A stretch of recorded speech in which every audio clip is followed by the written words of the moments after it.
अस्सलामुअलैकुम। पराठे खाने का शौक तो हर एक को होता है। स्पेशली हम बनाते हैं गोभी और आलू और मूली के। अक्सर हमारे साथ ऐसा होता है कि पराठे बनाते हुए पराठे हमारे फटना शुरू हो जाते हैं। लेकिन मैं आज दो तरह के पराठे बनाना आपको बताऊंगी। ना ही तो आपके पराठे फटेंगे और एकदम खस्ता तैयार होंगे, और साथ में आपको मूली के बहुत सारे फायदे भी बताऊंगी कि आपने इसको इस्तेमाल किस तरह करना है।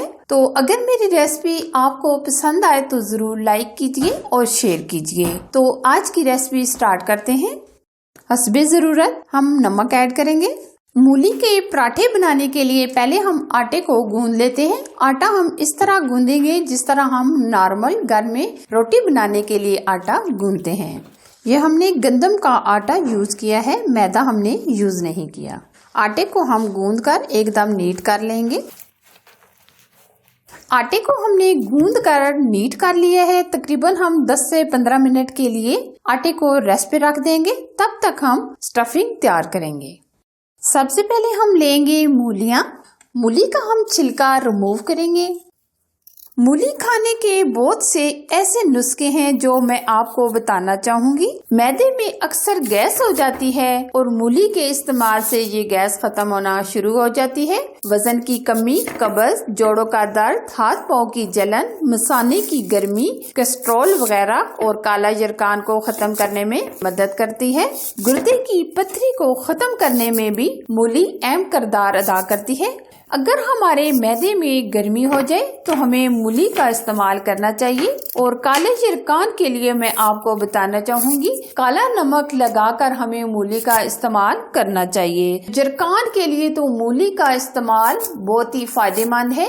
अगर हम रात के टाइम मूली को नमक लगाकर रख दें तो सुबह नाश्ते से पहले हम मूली का इस्तेमाल करें तो काफी हद तक ये यरकान खत्म हो जाएगा।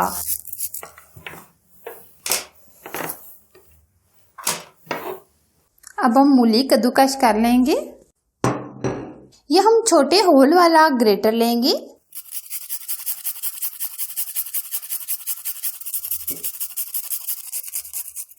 ये इस तरह ये हम मूली कद्दूकस कर लेंगे। अच्छा जी, मूली हमने कद्दूकस कर ली है। अब जो मूलियों के अंदर पानी होता है हम इसको निकाल लेंगे। इस तरह हम थोड़ा सा पोर्शन लेंगे और दोनों हथेलियों में इस तरह दबाकर पानी निकाल लेंगे।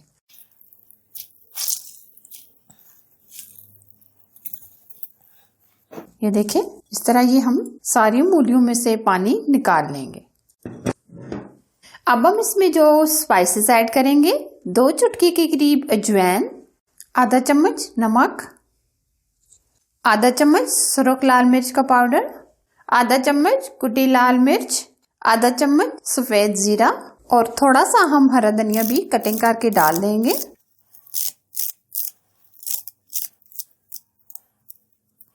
3 से 4 हरी मिर्चें भी कटिंग करके डाल देंगे।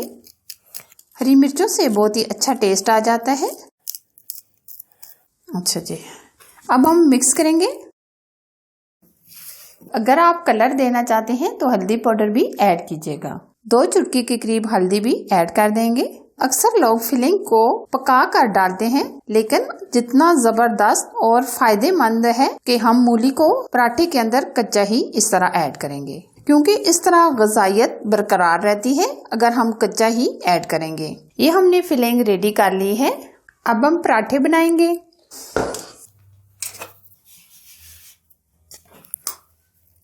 ये देखिए, हमने एक पेड़े की साइज का आटा लिया है।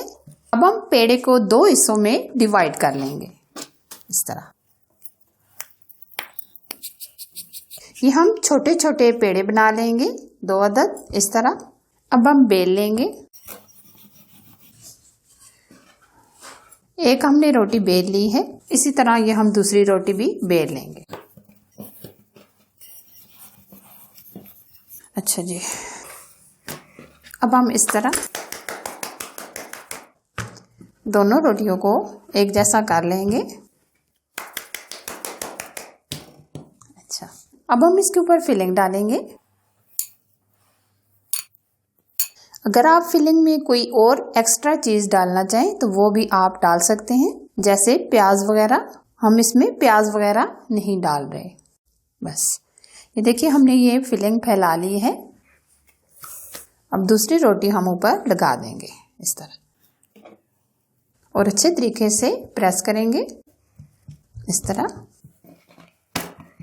और बिल्कुल हल्के हाथों से हम बेल लेंगे।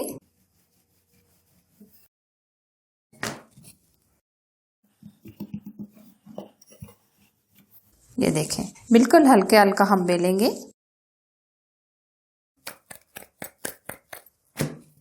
ये देखें ये हमने रोटी बेल ली है। एक रोटी हमने तैयार कर ली है। अब मैं आपके साथ दूसरा तरीका भी शेयर कर देती हूँ।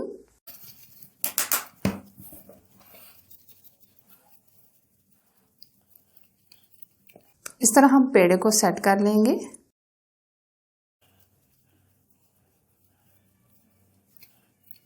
अब हम इसके अंदर फिलिंग रखेंगे।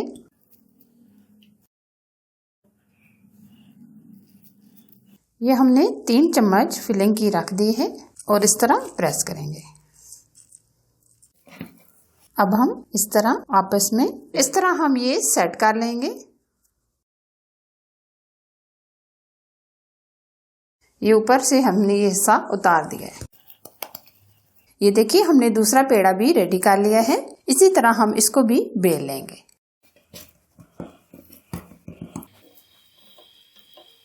तवे को ऑयल से ग्रीस करेंगे। अब हम पराठे को तवे पे डाल देंगे, सेट कर लेंगे हल्का सा इस तरह। अब हम पलट लेंगे।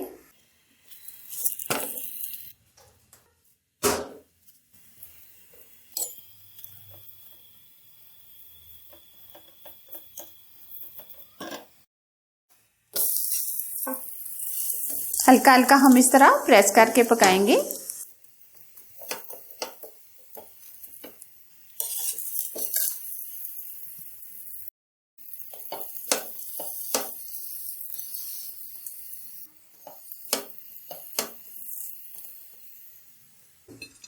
ये देखिए पराठा हमारा एकदम रेडी हो गया है। अमेजिंग खस्ता मूली का पराठा हमारा बनकर तैयार है। आप भी ये मूली का पराठा बनाएं और एंजॉय करें। अगर मेरी रेसिपीज आपको पसंद आए तो जरूर लाइक कीजिए, शेयर कीजिए और चैनल पर अगर आप नए हैं तो चैनल को सब्सक्राइब कीजिए। साथ दिए गए बेल आइकन को प्रेस करके ऑल पर जरूर सिलेक्ट कीजिए ताकि मैं इसी तरह नई नई रेसिपी आप लोगों के साथ शेयर करती रहूं। Thanks for watching. Allah Hafiz.